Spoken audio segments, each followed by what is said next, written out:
কৃষক বন্ধু প্রকল্পে কারা কারা টাকা পাবে না সে বিষয়ে কিন্তু যে ঘোষণাটা চলে এসেছে দেখুন। যে সকল কৃষকদের কৃষক বন্ধু প্রকল্পে আধার লিঙ্ক করা হয়নি তারা কিন্তু কৃষক বন্ধু প্রকল্পে টাকা পাবে না, এবং তাদেরকে টাকা পেতে গেলে অবশ্যই নিকটবর্তী যে কৃষি দপ্তর রয়েছে সেখানে গিয়ে আধার লিঙ্ক করে নিতে হবে। আধার লিঙ্ক করার জন্য কী কী সঙ্গে নিয়ে আসতে হবে দেখুন। আধার কার্ডের জেরক্স নিয়ে যেতে হবে এবং ভোটার কার্ডের জেরক্স আপনাকে নিয়ে যেতে হবে। এছাড়া ব্যাংকের পাসবই, অর্থাৎ যে অ্যাকাউন্টে কৃষক বন্ধু প্রকল্পের টাকা আসে সেই ব্যাংকের পাসবইয়ের জেরক্স নিয়ে আপনাকে আপনার স্থানীয় কৃষি দপ্তরে গিয়ে কিন্তু আধার লিঙ্ক করে আসতে হবে। মনে রাখবেন, আধার লিঙ্ক না হলে পরবর্তী কিস্তির টাকা আপনার ব্যাংকে জমা হবে না। কৃষক বন্ধু প্রকল্পের আধার লিঙ্ক রয়েছে কিনা সেটা আপনি কিভাবে চেক করবেন দেখুন। কৃষক বন্ধু প্রকল্পে আপনার আধার লিঙ্ক রয়েছে কিনা সেটা চেক করার জন্য প্রথমে আপনাকে অফিসিয়াল ওয়েবসাইটে চলে যেতে হবে।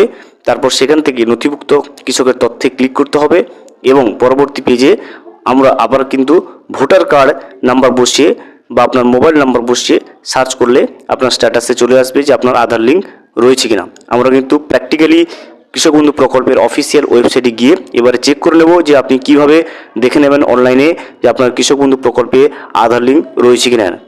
কৃষক বন্ধু প্রকল্পে আপনার আধার লিঙ্ক রয়েছে কিনা সেটা আপনি যদি চেক করতে চান নিজেই অনলাইনে, সেক্ষেত্রে কৃষক বন্ধু প্রকল্পের যে অফিসিয়াল ওয়েবসাইট রয়েছে এখানে লিঙ্কটা দেখুন, কৃষকবন্ধু.gov.in।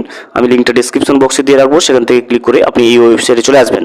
এখানে আসার পরে নিচের দিকে স্ক্রল করবেন। স্ক্রল করলে আপনি দেখবেন নথিভুক্ত কৃষকের তথ্য আপনি পেয়ে যাবেন। এখানে নথিভুক্ত কৃষকের তথ্যের উপর আপনি ক্লিক করবেন। নথিভুক্ত কৃষকের উপরে তথ্যের উপরে ক্লিক করলে আপনার সামনে এইভাবে ইন্টারফেস চলে আসবে। প্রথমে আপনাকে অপশন দেওয়া হবে সিলেক্ট অপশন, এবং তার মাঝে সিলেক্ট অপশন পেয়ে যাবেন। সিলেক্ট অপশনের উপরে ক্লিক করবেন, দেখবেন voter card, Aadhaar card, bank account number, KBID, mobile number, acknowledgement number, এগুলোর যে কোনো একটা দিয়ে আপনি কৃষক বন্ধু প্রকল্পের স্ট্যাটাসটা চেক করে নিতে পারবেন।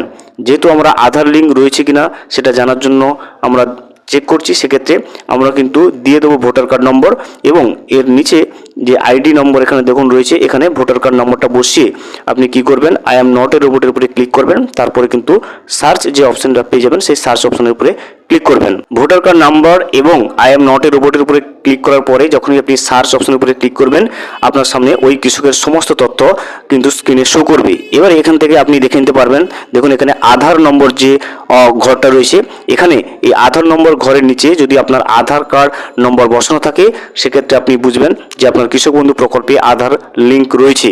যদি এই আধার নম্বরের ঘরটা ফাঁকা থাকে বুঝবেন যে আপনি আপনার কৃষক বন্ধু প্রকল্পে আধার লিঙ্ক করা হয়নি, অর্থাৎ কেওয়াইসি করা হয়নি। সেক্ষেত্রে আপনাকে পূর্বে যে বলা ডকুমেন্টসগুলো সেগুলো নিয়ে আপনার স্থানীয় কৃষি অফিসে গিয়ে আপনাকে আধার লিঙ্ক করে নিতে হবে যদি আপনি কৃষক বন্ধু প্রকল্পে টাকা পেতে চান। যদি এখানে আধার লিঙ্ক না থাকে সেক্ষেত্রে কিন্তু আপনি কৃষক বন্ধু প্রকল্পে টাকা পাচ্ছেন না। ভিডিওটি সম্পূর্ণভাবে দেখার জন্য অসংখ্য ধন্যবাদ। এখনও পর্যন্ত যদি চ্যানেলে নতুন হয়ে থাকেন এবং সাবস্ক্রাইব না করে থাকেন অনুগ্রহ করে চ্যানেলটা সাবস্ক্রাইব করে পাশে থাকবেন।